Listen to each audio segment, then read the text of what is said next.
So we're taking 3 different hitters, and each person's going to be in the cage 6 times. They're gonna have a little bit of a warm-up, and they got to hit with each bat 5 times that we actually get a read on the Rapsodo.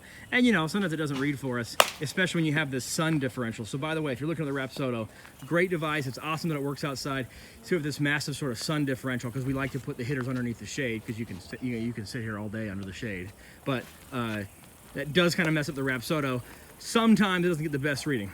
Either way, we're gonna do 10 hits with each person, 5 with each bat, and we're gonna rotate through that 6 times. So we should at the end have 60 hits per hitter or 180 hits, and those 180 hits from 3 pretty different hitters, different age groups, and then we'll be able to get some averages and some contact percentage and some distance, and we'll be able to give you some insight. When you measure swing speed and specifically ball exit speed, the mass moment of inertia of the bat is super important. And by mass moment of inertia, we mean swing weight, meaning how hard is it to swing the bat, or how much force is in the bat as it actually makes contact. And you can't just weigh the bat. Weighing the bat is not a good indicator of how hard it is to swing. It's about the distribution of the weight along the length of the bat. So these 2 bats, both 30 inches, this one's a drop 9, this one's a drop 5, but on a swing weight, we measure the swing weight with some equipment that DeMarini got us, and they're about 8% off, whereas the wood bat is about 8%, swings 8% heavier than this bat here. So you would expect in perfect conditions, assuming that the wood bat performs as good or better than the Anderson Texzilla bat, S-Series bat, you would expect that the sand bat would have about an 8% better exit velocity, assuming of course that the bat speed stays the same, but that's always not true, right? Because as the bat gets heavier, it gets harder to swing. Some people care about barrel profile. How big is the barrel? The Texzilla, that's not a big barrel, at least for aluminum composite. Not necessarily a small one, but not great either. Sometimes you'll see on a 30-inch bat, you know, you'll see that barrel come up to here, or that ring come up to here. But here's the wood bat. Yeah, there we go, right? So 2 5/8 barrel versus a 2.5-inch barrel. The reason they can't make them thick is because they get too heavy to swing, right? Even now, although that barrel is smaller than the Texzilla, it swings about 8% heavier than the Texzilla. And these are both 30-inch bats, right?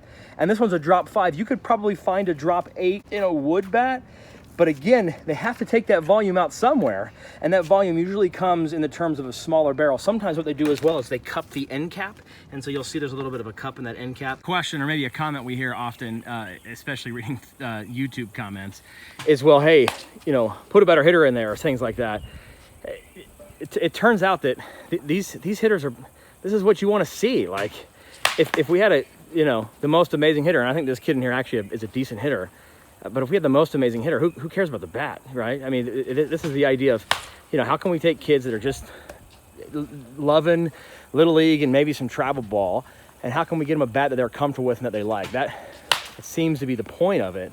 So, you know, I guess we could get Mike Trout and we could bring him in here, and my guess is Mike Trout would do pretty well with both this bat and the bat on the ground. In fact, you could probably hand Mike Trout a broomstick, and in the backyard he would do pretty well. We just have average kind of hitters here, and, you know, ones that fall over their front foot like that on low pitches because they're trying to see how far they can hit it on this Rapsodo machine, as one example.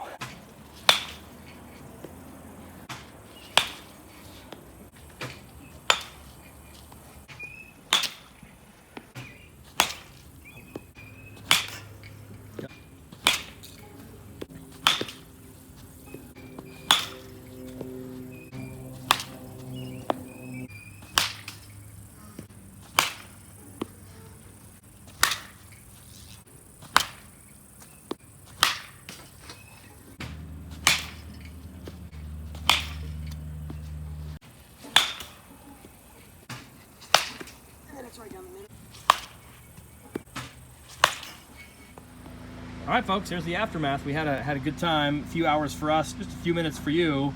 Had a good time hitting all the players. Their general feeling was they didn't like how the bats felt on miss hits, and that was for both of them, particularly the wood bat. But that is always the case, especially with a single-piece billet, high-quality maple bat. They hurt when you miss-hit them. Notice we had a few players actually miss and not hit a label up. They should be hitting right there where the majority of those are. but ultimately that's it. We took those 3 players, had them hit a lot, recorded the exit speeds, and got some verifiable, what we think is verifiable exit speed data with 2 bats that are roughly the same in swing weight. Granted, the wood bat is a little bit heavier. Recorded over multiple hitters, multiple hits, took a good average, and the results are across the board, and maybe without surprise to most people, the USA bat did better. The USA composite bat did better than the wood USA bat. As you can see, it's sort of left to right. The 11-year-old, 2.2 miles an hour better with the USA composite bat. 13-year-old, 14-year-old all did better. If you put about 5 feet per mile an hour, which they say at the perfect angle, that's about what you can get. That's like 11 feet, 20 feet, and 21 feet difference. We would say considerably when you play in a 200-foot or a 250-foot field. That's a 10% further hit, or 10% more chances to get a home run, I guess maybe is a way to think about that.